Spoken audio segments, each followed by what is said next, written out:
of you want to do things right? To keep up with keeping your lives tight. Tight as in being right with the truth of true insight. Who of you want to do things right? Who of you want to truly succeed in attaining all in that which is your need? To be heard by the real answerer of all deeds, the true hero of all whom pleads. Who of you really want to bow down to the true King of Kings commanding the crown? To worship the one that ever rules alone, commanding everything of creation from the seat of its throne. Can't excuse the wrong that they do. Well, you know, in the support of the Christians, let me play like he used to say, the devil's advocate. Right, Let me go against what you just said. The poor choice using the word term devil's advocate. Hey, you said it. But first of all, before I do that, let me just say this here. You and I had a conversation earlier today about learning and teaching. You see why you have to learn how to learn first before you could be taught? Mm-hmm.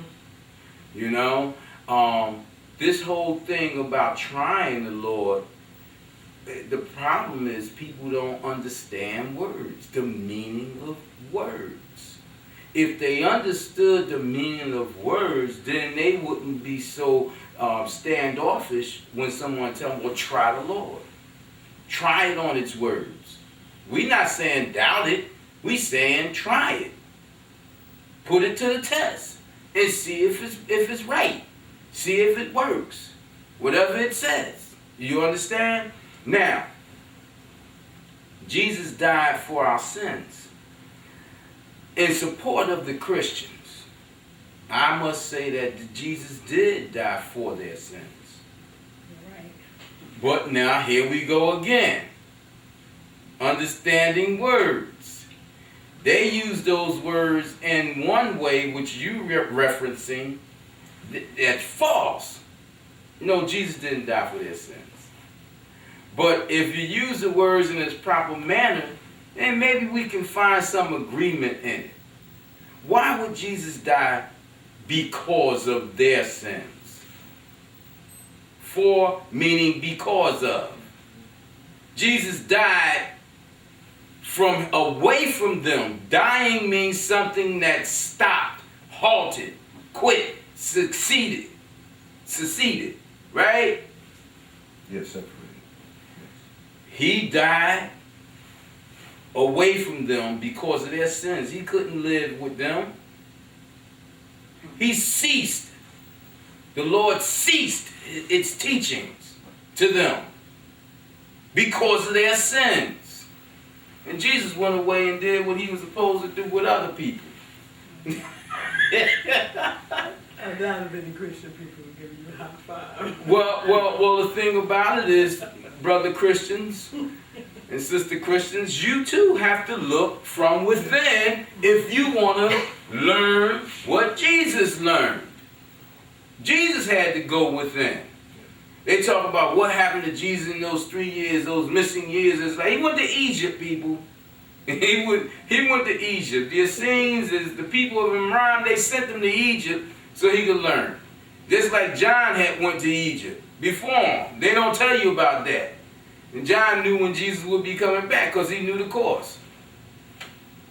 And that lesson on Jesus dying for their sins, I was struck that I understand the use of dying and how dying away can mean receding Well, away. let me just put it in modern terms. This community has killed me. Because of their sins. Sins against me, sins against the Lord, sins against themselves. There's people in this community who has killed me. There's certain aspects of me that are dead to them, that will never be alive to them again. I mean, see, the Lord is all wise. When it uses a language, it could teach you that language that it has used to set you free. Because it is what? The truth. And the light of truth. You smiling, huh? That feel good, right? Remember the Holy Queen reminded when Jesus died for their sins. Now, my understanding throughout life had been that they meant that Jesus died to excuse them from their sins for the behalf of their sins. That's the incorrect language. They're trying to get you to think that because Jesus died, here they got what the Lord sacrificed His only begotten Son. Now, where did begotten come from, and what does it mean? It's only procreated Son. Now they've done worse than the Nords who have so many gods. They done worse than the idol worshippers. They didn't drop the Lord El, the unknowable, the immeasurable, the infinite, eternal, complete, perfect being, the impossible one to be. The impossible one to actually be. There's no other thing like it. They're going to say that it created something and then procreated with it. Beget a son with it. That's like saying, I have made me a doll and went to bed with it. I formed me a doll. A blow up. Now, is that the devil talking or what? To say that the Lord would drop so low to go and procreate with something it created, something that could never be it. And then they talk about the miracle birth of Jesus. If that was such a great miracle and so different from the miracles of other things, then what about the birth of the planets? Where they come from? What about the birth of all other creatures? What about the birth of man? What about the birth of Adam and Eve? I think what's really, really cool is that Allah took a rib from a man and made a woman. And they talk about DNA and whatever they do now to recreate. Allah told let them know I can do that. Give me your rib. Yes. Look at her. Ain't she beautiful? Yes.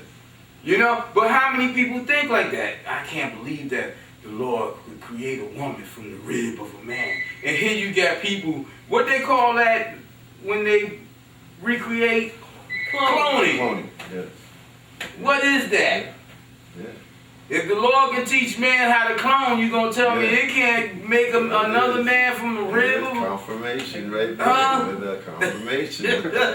There's your miracle creation right there. So Jesus wasn't such a great miracle. He wasn't such a great miracle. Well, when you equate what they say about his coming into this world with everything else is coming into this world. Well, you know, the funny thing about it too was, I used to show signs, like I used to say, be and Jesus was, correct?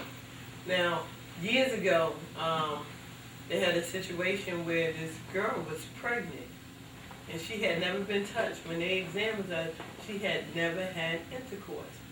But what they found out was that the dentist had found her, you know, what have you, when she was under.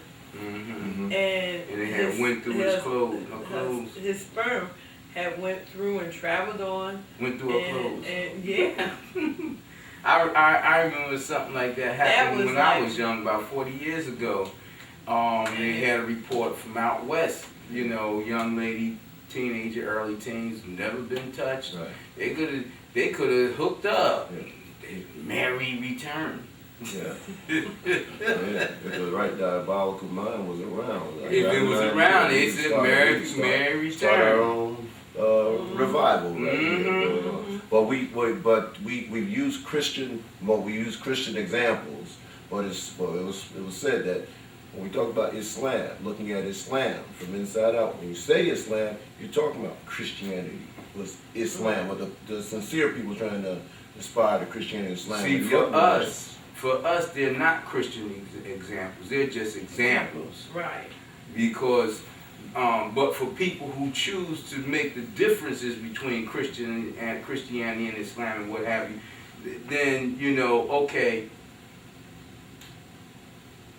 we have to start breaking down and separating, because even in Christianity, you have denominations. And in those denominations, one don't believe what the other believes. Right. One don't believe what the other say. That's what the denominations is about, the divisions. You know, the same with the sects of Islam, the schools of thought. One don't believe what the other is saying. Right. You know, and people would say, no, that's not true, brother. Oh, oct this, oct that. That's astaghfirullah. Yes, it is. Why the hell you got different schools of thought then? Right. Why there's not one school? Why there's the Hanbali, the Hanifi, the Maliki, the Shiite, the Sunni? You understand? Right. If it's just one, it should be just one. Right. You don't have to put all these different names on it. Yeah. But they're You know? with their foundation by saying, well, that's a variation and that's an Yeah, adjustment. break off You don't from have to what do that. from what Allah sent down by Gabriel to put in Muhammad for him to give to the people. You know, variations, man, is not right. You know, in order for you to be taught, you have to be taught by the true teacher. And if you want to learn about life, you know, for us, there's an aim in life. And like what she and I was talking about this morning, you know, you have to learn how to be taught from the womb and learn to teach from the womb to the passing on, time of passing on. You know, that the right aim of life is to A.H.A.D. They say, well, what is the meaning of life? You know, that's the great question. What is the meaning of life? The meaning of life is the Lord El. That's the meaning of life. To some people that sound a little out of whack. But the answer to that meaning, to that question, is El. El is the question, the answer, and the meaning. It is the understanding, and it is the knowledge. It is the knower, the speaker, and the heard. It is all. But you can't get that from out here. You got to go in and listen. You got to go in and listen. It speaks to us from within. We got this thing that they call conscience, man. And conscience, from what I've been taught by the Lord El, is that it's the voice of the soul. I just read something that some people have wrote, writing over, assaulting the Kabbalion. Some of the followers of today, people who claim to be followers of Noble Drew Ali, and they talked about the soul, and from what was said in the Kabbalion. And they had said that the soul really is everything. You know, it's just that at this level it's grosser and lesser, or some kind of way. You know,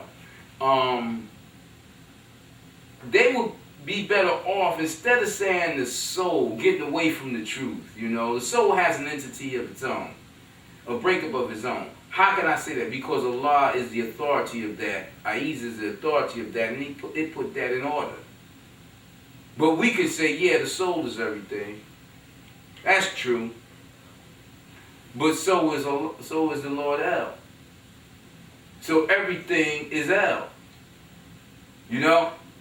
But if you're going to break it up into its units, then you need to explain and stop trying to make yourself Allah. Because all they doing is trying to find a way to make you think that they are Allah itself in their writings. They're like the devil. They take the truth and they throw it out and it sounds so good, and then they put that little hook up in there. got you. Saying the highest of man is created of Allah.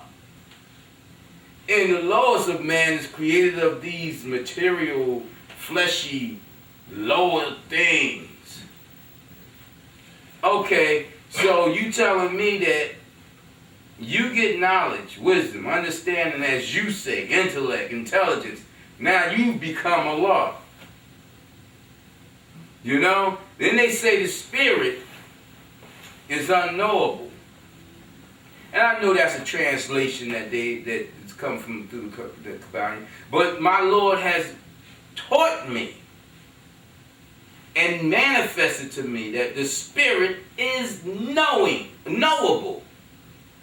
Why is it I can close my eyes and feel the spirit of your vibrations say, Fat Kid, what you doing here?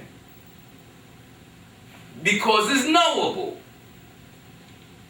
And the spirit of Allah is knowable as well as the spirit of the devil.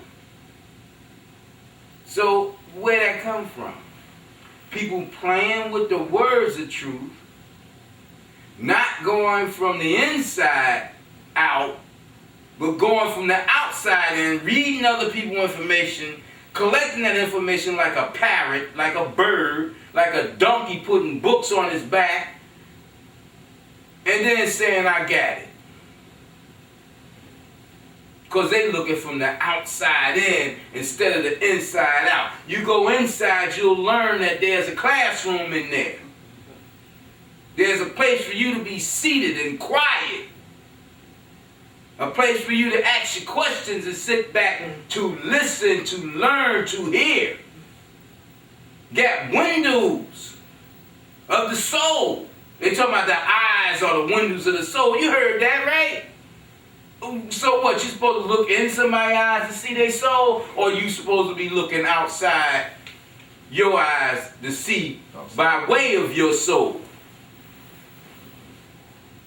You feel me? Yes.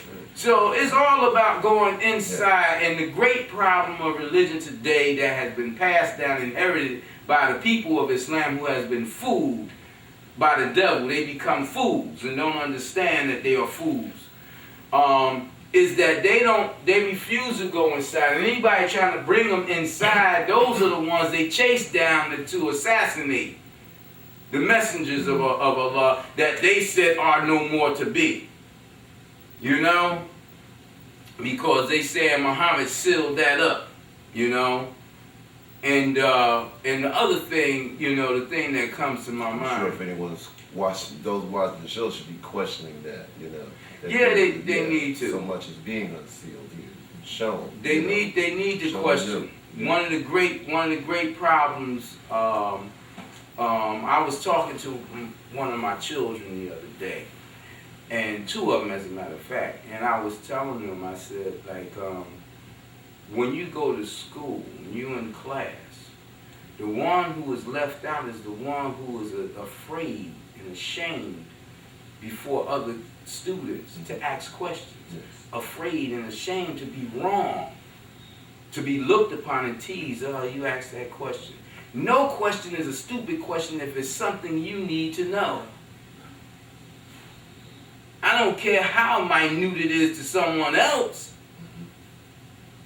You feel me? Yes, And the other thing I said to him is that if you ask the question, there's a difference in you being in class and sitting and hearing as opposed to asking. When you ask that question, that answer is directed at you, and you open yourself up for it to come in and take root in you. So he who asks gets the greater answer than one who's standing on the side just listening. Only way I'm going to have that answer going to be as great for me if I'm standing on the side listening is if I have asked that same question already and still waiting for the answer. So is wisdom in asking.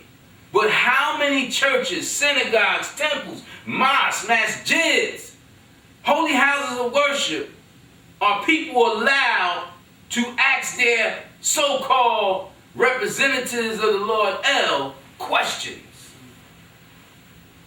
I've never been in one. And when I questioned when I was 5, 6, 7 years old, I was told you're going to have to get out of the church. And by the time I was 9, I was out. My mother was trying to hide me in the church because I was asking too many questions. And the questions wasn't silly. The minister recognized they wasn't silly. The man is 80-something, 90 years old, still asking about me today. What's going on with him? That one that had those questions. But I wrote him a letter and I talked to him. I talked to him in person, not about 5 years ago, and told him I got the answer. I got the answer to those questions I was asking you when I was in elementary school. I got them for myself. Well, we talked about the questions that we had earlier in the show. We talked about the responsibility of people who have the unasked questions, the people that sit back, the ones that sit back, whether they're in their churches and their synagogues, at the feet of their parents or whatever, who don't ask the unasked question, that question that they just let it go by and don't ponder on it, and it's not in a state of listening, so that when that question is asked by another person, they're not prepared to hear the answer for it. They forget that they even asked the question, and it was a part of their growing up. Yeah, I don't know, Mother, have you ever had any experiences like that? Still do. Yeah. People don't, and the thing is, sometimes we don't recognize that sometimes the person we propose the question to don't have the answer. Right. And they in turn don't want to be wrong either. They had that syndrome of shame. Mm-hmm. I don't want to be wrong because I'm Same like, I'm about to ask him, what do he mean about, yeah. I'm about to ask him, what you mean about the unasked question? Because I couldn't follow that, because I don't know what an unasked question is. Well, in retrospect, actually, it's not verbally asked. The question, once it's in your mind, is asked. It's asked. Yeah. I mean, when we dealing with the unseen. And we're dealing with the inside, too. Yeah. Yeah. But some people that don't have the answer, and I really, I made it a practice in my life because people would ignore me and take me through so many changes when I asked them a question they didn't have an answer for. That when my children, I tell them straight up, I don't know. I said, if you want to know, ask, whoever I think is appropriate to answer the question. Well, see, you truer. You have to be a truer individual to take that stance. Because I know that you have a lot of people out there that if they don't have the answer, they'll throw any answer at you just so they look like they got something going on. And then you have people that's so afraid to ask, that they really are fools. And I remember a lesson that I learned from a thug out there in the streets when I was younger, one of my old partners. He was in college, he was very smart. He had skipped classes, grades, and like it was nothing. And he come to me talking very high-minded, using those large words. And I'm like, man, I don't understand what you're saying. What that mean? Because in me, I was one who always asked questions. I grew up asking questions. I wasn't ashamed to ask a question, And he said, look, man, it don't matter what it means. Let me show you something. Watch this. And he took me out and he started talking to some people. And then we left. He said, you see how they all was shaking their head? Yeah, Not one of them knew what the hell I was talking about. So you could say anything. Just learn these words, and you use these words, and then, we go out here and we hustle, and we make our money, because our people are so stupid, man, that they're going to be afraid to ask what the hell you talking about. And I was like, wow, man, that's slick. And I went out there, and sure enough, use a word, and they don't know what you're talking about, and they bow down to you and give up their riches because they think you know something. They think you greater by it.